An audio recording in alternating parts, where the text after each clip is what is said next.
हमारे व्यस्त जीवन में ईश्वर की आवाज़। आज तक आपको कई मूल्यवान तोहफ़ा मिले होंगे, लेकिन क्या किसी ने आपको ऐसा तोहफ़ा दिया जो आपको जगा दे, आपके मन और दिल के दरवाजे को खोल दे? अक्सर माता पिता अपने बच्चों को तोहफ़ा देते हैं।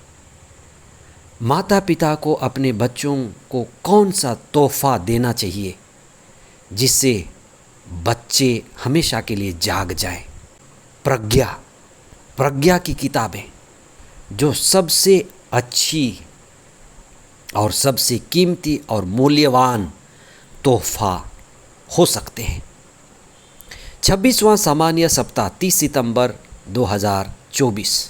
पहला पाठ योब का ग्रंथ, अध्याय 1, पद संख्याएं 6 से 22 तक, और संत लूकस का सुसमाचार अध्याय 9, पद संख्याएं 46 से 50 तक। अधिकांश माता पिता अपने परिवार के बच्चों की परवरिश के लिए और पूरे परिवार की सुरक्षा के लिए बहुत ही सतर्क रहते हैं, सजग रहते हैं। बच्चों के लिए अच्छी सुविधा, अच्छा मकान, यात्रा के लिए गाड़ी, उनके भविष्य के लिए एक अच्छा बैंक बैलेंस रख छोड़ना चाहते हैं। अधिकांश माता पिता ये करते भी हैं, पर कुछ विशेष, कुछ खास, कुछ अलग माता पिता वे हैं जो अपने बच्चों को प्रज्ञा की बातें सिखाते हैं, उपहार में प्रज्ञा देते हैं। आज मुझे लगता है कि हर व्यक्ति के व्यक्तित्व के लिए सबसे ज़रूरी है प्रज्ञा की बातें। एक अच्छे माता पिता हर संभव अपने बच्चों को प्रज्ञा की बातें बताएं, प्रज्ञा ग्रंथ की बातें बताएं, प्रज्ञा ग्रंथ दें। प्रज्ञा ग्रंथ किसी धर्म विशेष, समुदाय विशेष, परंपरा विशेष से आगे है। आध्यात्म की बातें वास्तव में प्रज्ञा ग्रंथ की बातें हैं। आज का पहला पाठ योब के ग्रंथ से लिया गया है। योब का ग्रंथ प्रज्ञा ग्रंथ का हिस्सा है। प्रज्ञा ग्रंथ की विशेषता है कि जो हमारे मानव जीवन की यथार्थता, मानव जीवन की सत्यता और मानव जीवन की व्यर्थता है, प्रज्ञा ग्रंथ इन बातों को बड़े मजबूती ढंग से प्रकट करते हैं। योब को जीवन में सब कुछ मिला था जो एक व्यक्ति को मिल सकता है। संपन्नता, उत्कृष्टता और ईश्वर के सभी वरदान उससे मिले हुए थे। लेकिन योब का अनुभव जो रहा, मीठा अनुभव और कड़वा अनुभव हर व्यक्ति का अनुभव होता है। जिस तरह से योब को बहुत चीज़ें मिली थीं, पर कुछ ही समय में वे सभी छिन गईं। ये बातें हर एक व्यक्ति को चिंतन करने की है। इस जीवन में हमारा कुछ भी नहीं है, जीवन भी हमारा नहीं है। जीवन पानी में उठने वाले बुलबुले की तरह है। योब का अनुभव बड़ा गहरा अनुभव है।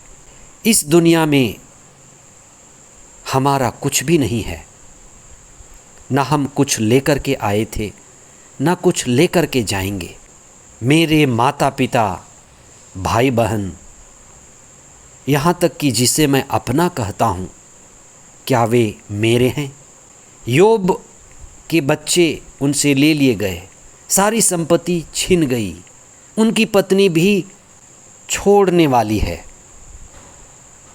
हर किसी को एक ना एक दिन इस अनुभव से गुजरना पड़ता है।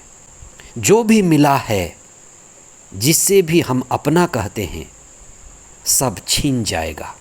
इसलिए ये अनुभव कि मैं इस संसार में अकेला हूँ, I am alone in this planet.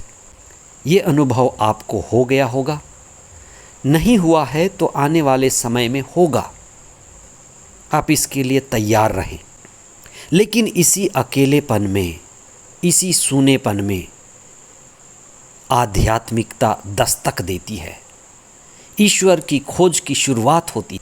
इसलिए यह भी बुरा नहीं है, क्योंकि संकट में ही, अकेलेपन में ही, खालीपन में ही, सूनेपन में ही हम गहराई में उतरते हैं, ईश्वर की खोज करते हैं, हमारी चेतना जागती है। इसलिए आज के सुसमाचार में ईसा ने बच्चों का उदाहरण दिया है। तुम बच्चे जैसे बनो। बच्चे जैसे बनने का अर्थ है अहंकार रहित होना, शरीर केंद्रित नहीं, मन केंद्रित नहीं, संसार केंद्रित नहीं, लेकिन आत्मा केंद्रित, प्रज्ञा केंद्रित। इसलिए इस संसार को कहा गया है संसरति इति संसारा। ये संसार परिवर्तनशील है, ये संसार नदी की तरह बहावान है, यहाँ कुछ भी स्थिर नहीं है। मेरा शरीर राख है और ये राख हो जाए, मिट्टी में बदल जाए, उससे पहले मैं आत्मज्ञान पालूं, सत्य को पालूं, परम आनंद को पालूं, जीवन की ज्योति जलाऊं। आइए हम इसी के लिए मेहनत करें, कदम उठाएं। आमीन।